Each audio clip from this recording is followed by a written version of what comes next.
is entitled Must the Chutznik, one who lives outside of Israel, who is visiting Israel for Yontif, Pesach, Sukkot, Shavuot, must he keep 1 or 2 days of Yontif here in Israel? This is a very, very popular and common shaila, and Baruch Hashem, as time goes on and travel becomes easier and easier, and more people are living in Israel, that means more and more Jews from abroad are visiting Israel. Baruch Hashem, wonderful development. Just think about, you can have, on a busy day, Binker in airport, you can have 40, 50,000 people join Israel, visiting Israel in one day, which is more than all the Jews who came with Ezra during the Second Temple era. So Baruch Hashem, people are coming home, they're visiting home.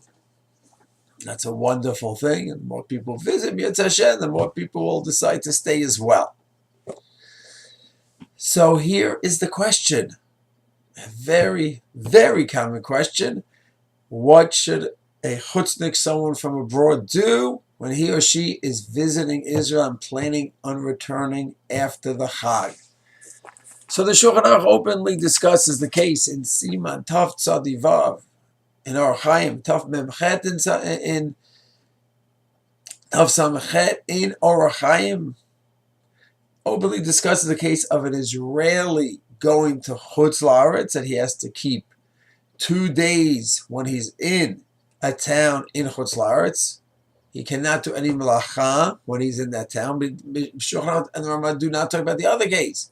The Mishnah Berurah does, and he says that someone who is visiting from Chutz La'aretz to Israel must keep 2 days of Yontif, as if he is still in Chutz La'aretz.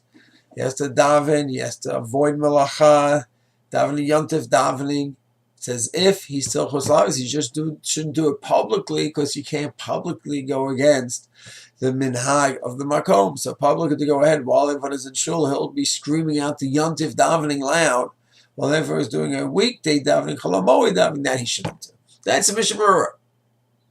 So it sounds like the discussion is over, but it's not. We'll mention 4 opinions on the topic. So you have, on one extreme, Rav Moshe Feinstein, who goes with the simple approach of the Mishnah Berurah. A chutznik, someone from Chutz La'aretz, has to keep 2 full days of Yontif. That's it. It doesn't even discuss any other possibilities. He has dozens of discussions throughout his career as a posek, writing tshuvot, 1930s, 40s, 50s, 60s, 70s, 80s. And anytime he discusses it in his tshuvot, it's clear you keep 2 days of Yontif. And that's it, just like the Mishnah Berurah says. On the other extreme, you have the Shulchan Aruch Harav and the Chacham Tzvi that says, no, you keep 1 day. Normally, whatever your minhag is, you take it with you to the place where you're visiting, but it's different when it comes to the idea of 2 days of Yontif in Israel. The very place of Eretz Israel is not subject to the idea of 2 days of Yontif, and it's different than other practices. It requires a separate shir. Why? But that's the Chacham Tzvi and the Shulchan Aruch Harav. So anyone who follows Shulchan Aruch Harav, Lubavitch, Chabad, it's written by the Baal HaTanya. Shulchan Aruch Harav is the Baal HaTanya. So those that follow the Shulchan Aruch Harav, they keep 1 day. When they come to visit, that's what they could and should do. That's the posting, the Shulchan Aruch Harav from a few hundred years ago. And the Chacham Tzvi paskins that way as well. But you don't have that many people that say, yeah, I always follow the Chacham Tzvi. The Shulchan Aruch Harav, the descendants and the followers of Chabad follow. Chacham Tzvi, not so simple. Yet, as time has gone on over the years, more and more rabbis from abroad are telling their congregants to follow the Chacham Tzvi. Even though it wasn't followed so much until now, it's, so to speak, picking up steam. So if a person goes ahead and asks his Rav, and his Rav says, yes, I follow Chacham Tzvi, and you keep 1 day, so then that's the psak. So you have from extreme to extreme. You have Rav Moshe saying 2 days, nothing to discuss. If you're planning on coming back, you're coming to visit, and you're going back and you're returning, and your business is there, your family is there, your home is there, etc., then that's it. You keep 2 days. You are still living abroad, visiting here. The other extreme is Chacham Tzvi. In the middle, who's in the middle? In the middle, you'll have poskim like Rosh Hashanah Orbach, Rav Yosef, and others who maintain that you should keep 2 days. You keep 2 days, but we'll look into other variables about possibly keeping 1 day, and one of the variables is the Shita of Chacham Tzvi. So you might have a person who, let's say, is coming to Eretz Israel, visiting. There's a possibility he may stay, but he's probably going to go back, or he's here for 3 of the Moadim. Different factors. It's not just a standard visitor. So then they may take into account, well, you also have the Chacham Tzvi's opinion that says no matter what, you should keep 1 day.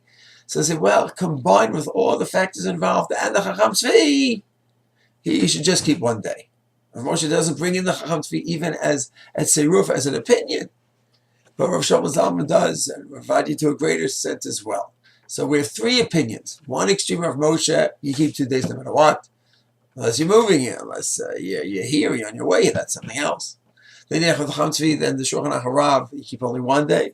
Then you have some poskim that will naturally say 2 days, but will bring in other factors, and one of them may be the Chacham Tzvi. And then the 4th opinion in the middle is what many people did in Gush. Some of the Briskers do this.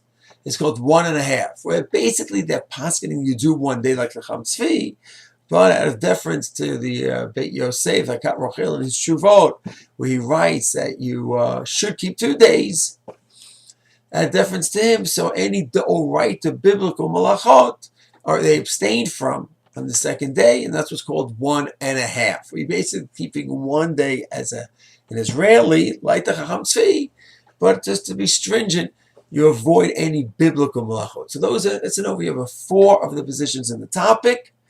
And halacha l'maisa, what should one do? Ask the Rav, and whatever the Rav says, that's what one should do. And should have a chag kosher v'sameach. Whatever position one follows, the main thing is one follows the Rav, and that's the halachic obligation. Shalom.